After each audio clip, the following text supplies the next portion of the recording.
The city was a perpetual hum, a symphony of sirens, distant traffic, and the ceaseless chatter of a million lives lived in close proximity.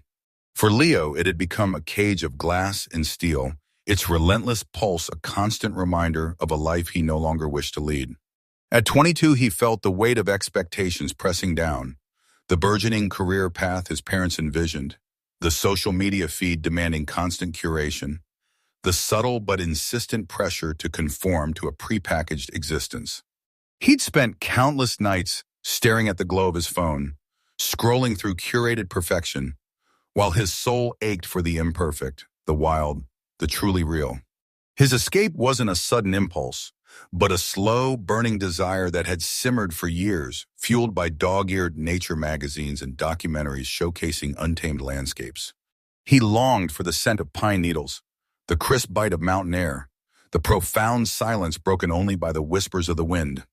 He wanted to feel the earth beneath his feet, not concrete, and to navigate by the sun and stars, not GPS. He wanted to be simply free. The planning had been meticulous, almost obsessive. Every dollar saved from his part-time job went into quality gear. A sturdy backpack designed for multi-day treks, a lightweight but durable tent, a water filter, and a comprehensive first aid kit. He devoured books on wilderness survival, knot tying, and plant identification. His parents, initially amused by his outdoorsy phase, grew concerned as his talk shifted from weekend hikes to open-ended journeys. He offered vague reassurances, but his resolve hardened with each passing day. One crisp autumn dawn, before the city truly awoke, Leo slipped out of his small apartment. The note he left on the kitchen counter was simple, almost stark. "Mom, Dad, I need to breathe. I'll be fine. Love, Leo." He carried only what he could comfortably bear, leaving behind the digital tether to his old life. No phone, no social media, just a basic satellite messenger for emergencies, tucked deep within his pack. His first destination was the ancient Redwood National Park, a place that had always called to him from the pages of his dreams. The drive north was a blur of highway and passing towns, but as he veered off the main road and into the winding avenues leading to the park, the air grew cooler, heavier with the scent of damp earth and verdant life. The first sight of the redwoods was breathtaking. He pulled over, his breath catching in his throat. They weren't just trees, they were ancient titans, their immense trunks soaring upwards, disappearing into the misty canopy. He felt an instantaneous, profound humility, a sense of being an infinitesimal speck beneath the watchful eyes of millennia. His days in the redwood forest became a ritual of discovery. He set up his tent in designated backcountry sites, often alone, the silence profound and cleansing. He spent hours hiking the winding trails, his steps muffled by the thick carpet of needles. Sunlight filtered through the dense canopy and ethereal shafts, illuminating ferns and moss-covered branches. He learned to identify the varied species, coast redwood, Douglas fir, Sitka spruce, by their bark and needles. He discovered hidden groves where the trees formed natural cathedrals, and he'd sit for hours just listening. The distant rustle of leaves, the chittering of unseen squirrels, the occasional hoot of an owl even in daylight. One afternoon, lost in contemplation by a trickling stream, he startled a family of deer. They froze for a moment, their large eyes wide, before bounding gracefully into the undergrowth. This raw, unscripted interaction filled him with a thrill he'd never known. He practiced his knot tying, set up, and broke down his camp with increasing efficiency, and learned to read the subtle signs of changing weather. He met an elderly park ranger, a woman with kind, weathered eyes named Eleanor, who shared stories of the forest and taught him how to spot the elusive marbled murrelet, a seabird that nested high in the ancient trees. "The forest has its own rhythm, Leo," she'd said, her voice raspy. "You just gotta listen close enough to hear it." Her words echoed in his mind, becoming a mantra. After 2 weeks, the redwoods, though still deeply loved, began to feel like a familiar embrace. He yearned for something different, something starker. He hitchhiked east, a surprisingly easy journey, fueled by the kindness of strangers who saw a flicker of earnestness in his eyes. His destination, the vast arid expanse of the Mojave Desert. The transition was jarring. The air, once cool and damp, became hot and dry. The lush green gave way to an endless expanse of ochre and rust, punctuated by spiky Joshua trees and resilient cacti. The silence here was different from the forest's quiet hum. It was a vast, all-encompassing stillness, broken only by the dry whisper of the wind or the distant call of a hawk. Leo learned quickly that the desert was beautiful but unforgiving. Water became precious, and he meticulously tracked his consumption. He hiked during the cooler mornings and evenings, sheltering from the midday sun under sparse rock formations. The heat was a constant, almost physical presence, forcing him to slow down, to be mindful of every movement. He saw rattlesnakes coiled in the shade, scorpions scuttling across the sand, and coyotes howling at the moon. The desert taught him respect, a deep reverence for the delicate balance of life in such a harsh environment. But it was the nights that truly captivated him. Away from any light pollution, the sky exploded into a breathtaking tapestry of stars. The Milky Way was a shimmering river of light. Constellations stood out with startling clarity, and meteors streaked across the blackness, leaving fleeting trails. He spent hours simply lying on his back, absorbed by the cosmic display, feeling infinitely small yet profoundly connected to the universe. He reflected on the ephemeral nature of human concerns against such a timeless backdrop. The city felt like a distant, insignificant hum.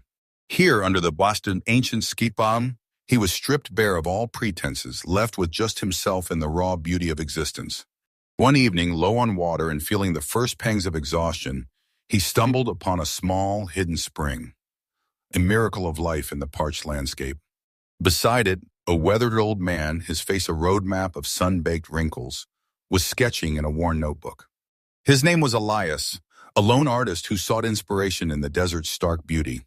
They shared stories, water, and a simple meal of dried fruit and nuts. Elias spoke of resilience, of finding beauty in desolation, and of the desert's subtle wisdom. "It teaches you what you truly need, boy," Elias rasped, gesturing at the vastness, "and what you can live without." Driven by a growing sense of strength and an insatiable curiosity, Leo continued his journey towards the Rocky Mountains. The transition was gradual, the flat plains slowly giving way to rolling hills, then foothills, and finally the majestic snow-capped peaks that pierced the sky. This was a different kind of challenge, one of vertical ascent in thin air. He started with less strenuous trails, his body adapting to the altitude. He learned about alpine ecosystems, the hardy wildflowers clinging to rock faces, and the resilient bighorn sheep traversing impossible slopes. The air was crisp and invigorating, carrying the scent of pine and damp rock.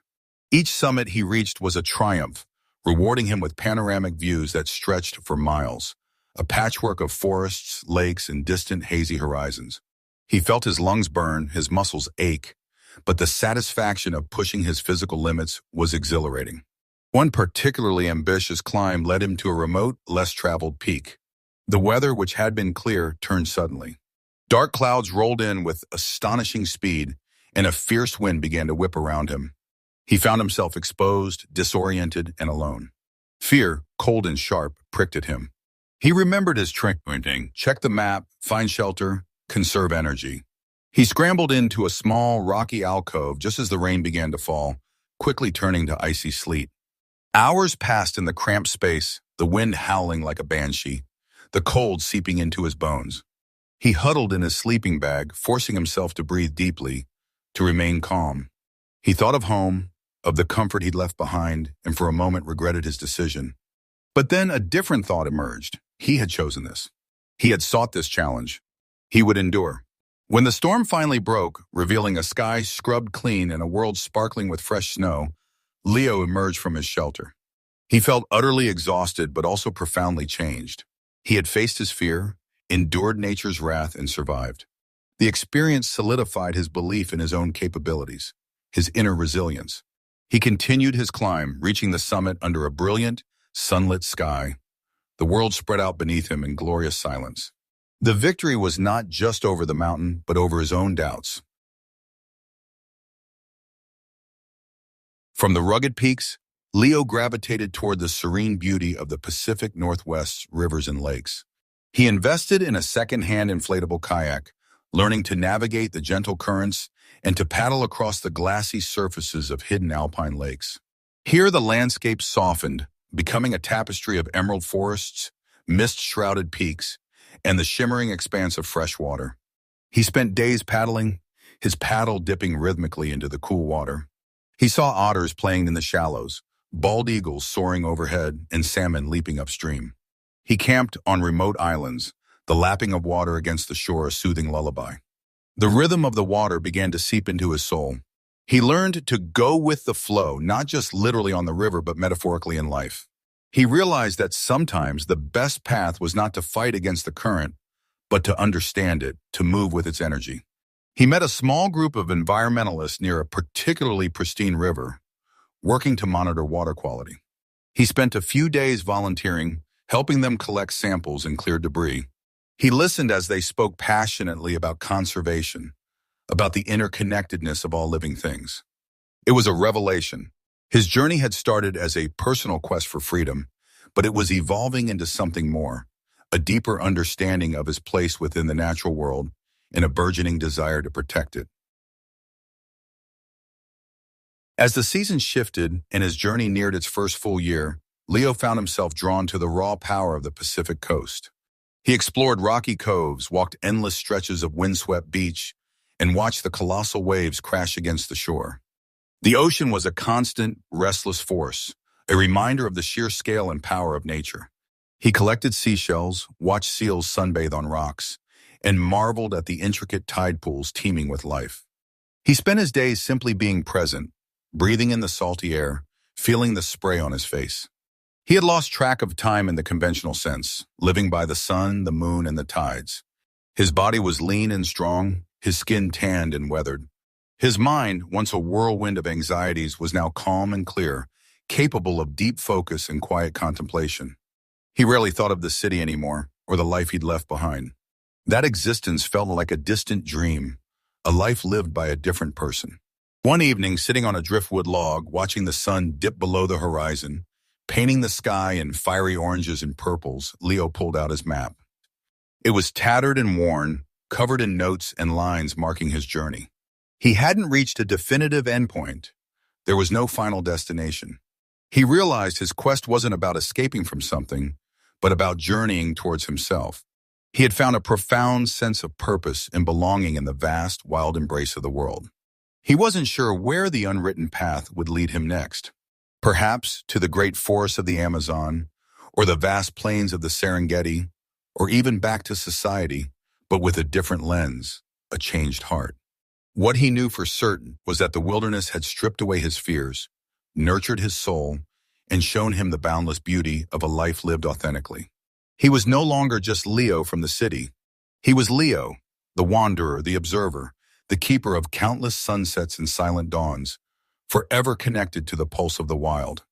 His journey was far from over. It was just beginning, one footstep at a time on the unwritten path.